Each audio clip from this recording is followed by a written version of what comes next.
Ya ini kan sebenarnya desain ya, sesuatu yang memang harus terjadi ketika itu. Jadi ada skenario lah kira-kira. Jadi perpanjangan masa jabatan presiden itu kan sebenarnya ekses dampak dari sebenarnya penundaan pemilu.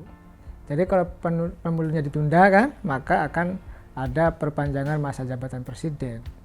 Nah ini saya sebenarnya sebelum Cak Imin gitu ya sebagai ketua umum PKB, lalu sebelum Erlangga sebagai ketua umum Golkar dan Zulhas sebagai ketua umum PAN berbicara ke media dan ke depan publik mengatakan bahwa mereka setuju pemilu ditunda, saya sebenarnya sudah dapat informasi yang akurat gitu bahwa sesungguhnya akan ada desain, akan ada skenario, akan ada rencana yang memang ujungnya adalah kira-kira perpanjangan masa jabatan presiden atau menunda pemilu.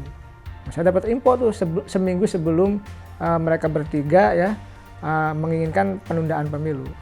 Apa mungkin mereka bisa menunda pemilu atau memperpanjang masa jabatan presiden, sedangkan orang pemilunya sudah diketok palu kok. DPR sebagai lembaga negara, lalu pemerintah juga sebagai eksekutif ya, lalu penyelenggara pemilu dalam hal ini KPU dan Bawaslu sudah menyetujui kok, sudah mengetok palu bahwa pemilu itu diselenggarakan di tanggal 14 Februari 2024. Bahkan secara resmi KPU sudah melaunching pencoblosan atau hari pencoblosan di tanggal 14 Februari 2024 tadi. Artinya ini kan sudah jalan, sudah running. Masa iya mau dibatalkan, masa iya mau diundur, masa iya mau memperpanjang masa jabatan presiden. Saya waktu itu tidak percaya dengan skenario penundaan dan perpanjangan masa jabatan presiden itu. Ternyata seminggu berikutnya setelah saya dikabari itu, betul Cak Imin, Erlangga dan Zulhas berkata dengan tone yang sama, berkata dengan nada yang sama.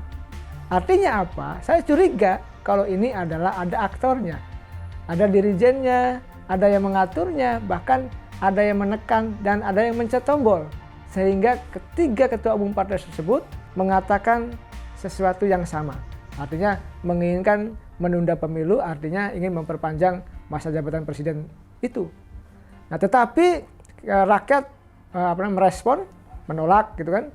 Pengamat juga banyak yang menolak. Walaupun memang ada juga yang diam-diam, ada yang setuju juga.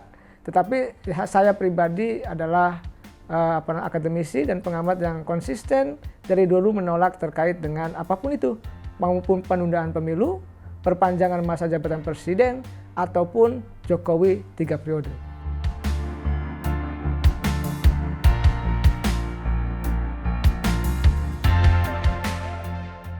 Mahfud MD sebagai Menko Polhukam mewakili Pak Presiden gitu mengatakan bahwa Pak Presiden, Pak Jokowi sepakat pemilu di 2024. Beberapa hari yang lalu ya Mbak Puan ya kan dalam sidang paripurna mengatakan bahwa pemilu tetap di 2024. Artinya pemerintah dalam hal eksekutif, lalu DPR ya kan, bahkan rakyat juga sama, bahkan dalam survei salah satu lembaga survei yaitu Litbang Kompas mengatakan 62% rakyat juga tidak ingin menunda atau ingin tetap pemilu di 2024. Nah dari skenario inilah sebenarnya muncul skenario baru nih. Skenario yang tidak diduga yang oleh mohon maaf pengamat dan analisis politik yang lain. Apa? Jokowi 3 periode. Ini sebenarnya yang memungkinkan akan dilakukan dan akan dieksekusi oleh kelompok-kelompok elit tertentu untuk agar Pak Jokowi bisa 3 periode. Dari mana pintu masuknya? Saya melihat celahnya adalah dari PPHN. Nanti ada alasan lah, misalkan MPR perlu GBHN, ya, perlu PPHN, maka muncul di situ, dari situ akan kemungkinan berkembang akan mengamandemen pasal 7. Nah, saya melihat ada celah ke sana. Mohon maaf saya katakan ya, sebenarnya kelompok dari Jokowi ini adalah 3 periode, bukan memperpanjang masa jabatan presiden ataupun menunda pemilu. Karena pemerintah sudah mengatakan pemilu tetap di 2024. Kita lihat misalkan LBP ketika diwawancara oleh Deddy Corbuzier, dia mengatakan 3 periode. Lalu muncullah spanduk-spanduk di Riau, di mana-mana baliho kan mengatakan Jokowi tidak periode. Bahkan ada juga relawan-relawan, saya dengar dari salah satu inisiatornya, sudah 32 provinsi, sudah ada tim Jokowi 3 periode. Walaupun memang sebelumnya Pak Jokowi mengatakan 3 periode gitu ya, kepada saya itu adalah menampar ya kan muka saya gitu, lain sebagainya. Tetapi saya ingin mengatakan nanti secara politik, saya melihat analisa saya ujungnya adalah Jokowi 3 periode. Kenapa? Nanti itu arah politiknya fokusnya bukan lagi ke presiden, bukan hanya ke Pak Jokowi, tetapi kepada MPR. Lalu mungkin bisa jadi misalkan Pak Jokowi mengatakan bahwa nanti yang mengamandemen bukan saya kok, MPR. Kok salahkan saya? MPR yang mengamandemen. Lalu dia mengatakan juga partai-partai politik masih mendukung saya kok. Saya partai politik yang menginginkan. Dan kemungkinan partai politik juga akan oke. Lalu juga saya nanti dipilih di Pilpres lagi kok.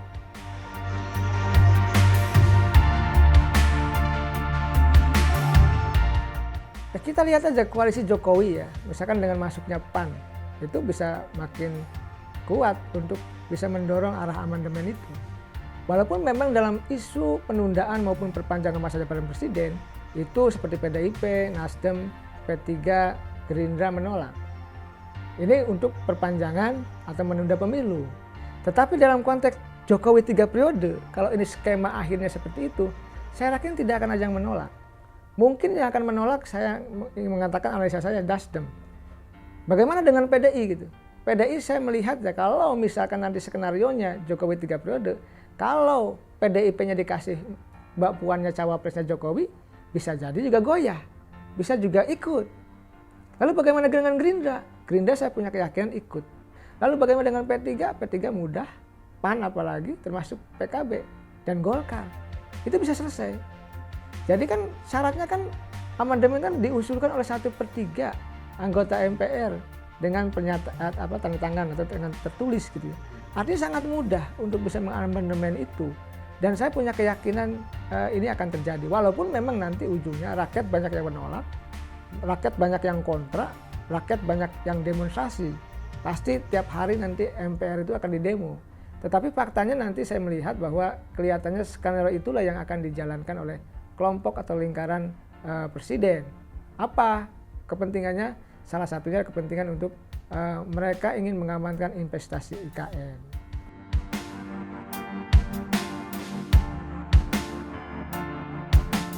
Kata Pak Jokowi kan gini, saya komitmen ya untuk menjalankan konstitusi lah kira-kira gitu. Nah, artinya konstitusi yang seperti apa? Ya bisa jadi konstitusi hasil amandemen. Jadi konstitusi yang sudah dirubah, kan konstitusi akhir. Ya kalau konstitusinya dirubah, di amandemen dan Jokowi bisa 3 periode, lalu rakyat mau apa? Nanti mungkin Pak Jokowi juga akan mengatakan seperti ini kira-kira. Ini analisa bayangan saya. Loh, MPR yang amandemen katanya. Saya katakan dari awal ya. Bukan salah saya dong. Bukan keinginan saya juga kan. Lalu juga loh, partai politik kok yang mendorong saya, mengajukan saya. Saya mau istilahnya mau pensiun juga ya, mau selesai juga partai politik meminta lagi kok. Saya akan dipilih di Pilpres. Demokratis dong. Kan tadi, ya demokratis dong. Kalau nggak suka ya udahlah, gitu kan, nggak usah pilih saya. Tapi saya meyakini ya, emang ada sebagian pengamat mengatakan nanti Jokowi akan gambling gitu ya, bisa tidak terpilih. Kalau saya mengatakan kalau Jokowi maju, incumbent berpasangan dengan Puan ataupun siapapun nanti itu akan terpilih lagi. Karena presiden punya semua instrumen, punya semua sumber daya untuk bisa menang. Semua punya, anggaran punya, para pengusaha punya, jaringan punya, termasuk birokrasi punya, polisi punya, tentara punya, kejaksaan punya, semua punya.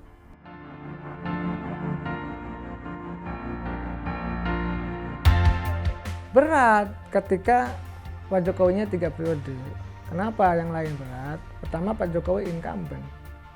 Sekarang bahkan ya kebijakan-kebijakannya sudah mulai pro rakyat. Misalkan peniadaan VCR dan antigen untuk semua transportasi publik darat, udara, laut. Itu kan yang pro rakyat.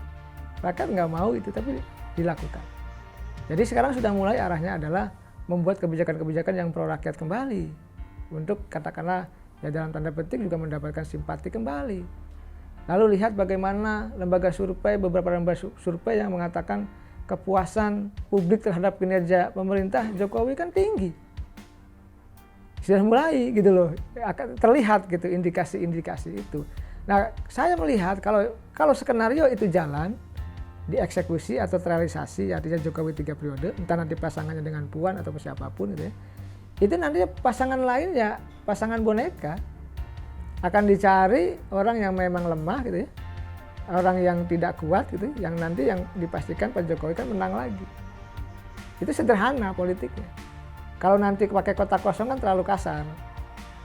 Artinya calon-calon yang lain tuh ya misalkan Anies, Ganjar, Erlangga, ya kan Erick Thohir, siapapun ya itu hanya bukan aktor sesungguhnya gitu.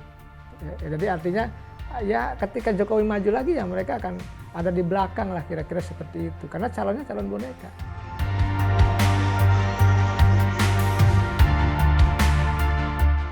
Saya sih begini ya, kita taat konstitusi saja, nggak usah dilanggar, nggak usah diotak-atik juga, nggak usah dirubah juga.